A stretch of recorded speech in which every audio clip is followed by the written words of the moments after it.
Corona virus और lockdown के बीच mask सबसे जरूरी चीजों में से एक बन गया है। कोरोना के डर से इसकी मांग अचानक इतनी बढ़ी कि एक वक्त बाजार में मास्क मिलने बंद हो गए थे। बढ़ती मांग के बीच फैक्ट्रियों में मास्क के ऑर्डर्स भी बढ़े और आनन फानन में मास्क बनाने के लिए मजदूरों का इंतजाम किया गया। इन मजदूरों ने दिन रात मेहनत कर लाखों मास्क बनाए, लेकिन अब फैक्ट्री मालिक उनकी तनख्वाह भी पूरी नहीं दे रहे हैं। जब पहला लॉकडाउन शुरू हुआ तब फरीदाबाद की एक मास्क बनाने वाली ग्रो मोर अलॉय नाम की फैक्ट्री से मुजफ्फरनगर के सुमित को फैक्ट्री ऑपरेटर के लिए कॉल आया। पहले उसने मना किया, लेकिन एजेंट मनोज शर्मा सुमित को ये कहकर अपनी गाड़ी में ले गया कि मास्क बनाने वाली मशीन के लिए ऑपरेटर की तुरंत जरूरत है।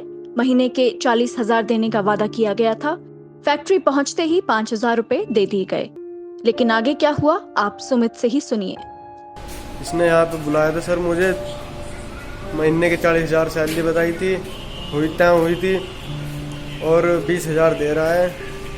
2 महीने हो गए मुझे काम करते हुए सर, और धमकी ऊपर से दे रहा है कि ये दे रहा हूँ, ये भी नहीं दूंगा, इन्हें लेके घर चले जा। अब इस मास्क बनाने वाली फैक्ट्री में सुमित की तरह काम करने वाले लोगों को पूरी तनख्वाह भी नहीं मिल रही, ऊपर से धमकियां भी दी जा रही हैं। मुझे फरनगर से बुलाया गया था मास्क के बनाने के लिए, और मैंने यहाँ मास्क बनाए सर। 16 लाख 30 मास्क बनाए हैं। और मेरी बात हुई थी 40,000 रुपये के मालिक से महीने के। अब मुझे 2 महीने हो गए जी, 80,000 बन गए थे मेरे। लाखों मास्क बनाने के बाद सुमित को 80,000 की जगह केवल 20,000 की पेमेंट की जा रही है। ये फैक्ट्री किसी कुलविंदर सिंह नाम के व्यक्ति की है, लेकिन मालिक का पता कई दिनों से नहीं। उसका छोटा भाई आईपी सिंह ही अब सब संभाल रहा है। ये देखो जी, इतना मास्क बना रखा है।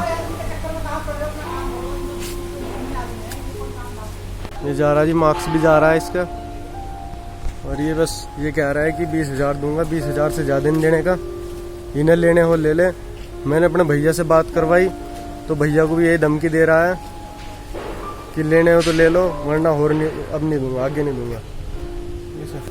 ये देखो सर, कितना मार्क्स बना रखा है मैंने। जो एजेंट मनोज शर्मा सुमित को फैक्ट्री में ले गया था, उसका कहना है कि उसने कई बार आईपी सिंह से रिक्वेस्ट की सैलरी देने के लिए। बाद में कहा कि मैं 10,000 रुपए अपनी तरफ से दे दूंगा, लेकिन सुमित को बाद में 20,000 रुपए ही दिए गए। शुरू में मिले 5,000 के साथ ये कुल रकम करीब 25,000 बैठती है। अब सुमित फैक्ट्री से वापस आ गया है। सुमित के भाई मोहित का कहना है कि मास्क बनाने वाले लोगों के साथ नाइंसाफी हो रही है। फरीदाबाद में जो मेरे जानने वाले हैं उनसे बात करवाने के बाद आईपी सिंह ने कहा कि ठीक है, मैं तुम्हें खाने खर्चे के और पैसे दे दूंगा, केवल डर में, नहीं तो उसके अलावा उसने अपनी जोर जबरदस्ती जमाई रखी। अब मेरा भाई घर आ गया है और केवल 25,000 रुपये उसके पास है। ना तो मनोज शर्मा ने कुछ अभी तक दिया है, ना आईपी सिंह ने अभी तक कुछ दिया है। इन लोगों की जोर जबरदस्ती और कोरोना का ये फ़ायदा उठाते हुए, जबकि मेरा भाई वहाँ पे गया था मास्क बनाने की कंपनी में। इस समय मास्क इतने जोरों पे है, इतना ज़्यादा यूजफुल है, इतना ज़्यादा लाभदायक है कि हर जगह उसकी बिक्री पूरी जोरों शोरों पर है। लेकिन बनाने वाले को मिल रहा है क्या? कुछ भी नहीं। ये लोग नाजायज़ फ़ायदा उठा रहे हैं।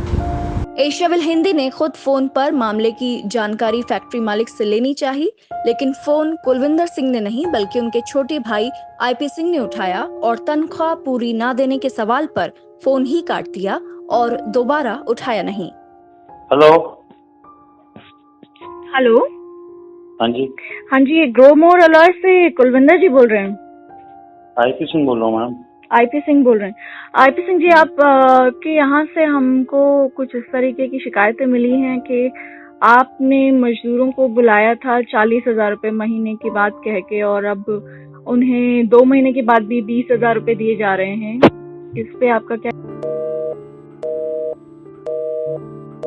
मास्क बनाने की इस फैक्ट्री में पहले महीने की सैलरी ये कहकर नहीं दी गई थी कि जब माल बिकेगा तब पैसे दिए जाएंगे। माल भी बिक गया और फिर बहानेबाजी और टरकाने का दौर शुरू हुआ। कहा गया कि बाजार में मास्क के दाम कम हो गए हैं, तनख्वाह कहां से दें। फिर 20,000 रुपए भी इस शर्त पर दिए गए कि पूरे कच्चे माल के मास्क बनाओ तभी पैसे मिलेंगे। कोरोना के समय जब मास्क बनाने वाले वर्कर्स को फैक्ट्री मालिक ये कहते हुए धमकी देते हैं कि जो करना है कर लो, वो दिखाता है कि सिस्टम से उन्हें कितना सपोर्ट मिला हुआ है। शायद उन्हें पता है कि मजदूर कानूनों को कमजोर बनाने वाली सरकार में इस तरह के मामलों की कोई सुनवाई नहीं होगी। क्या फैक्ट्री मजदूर की मेहनत की कमाई डकार जाना इतना आसान है?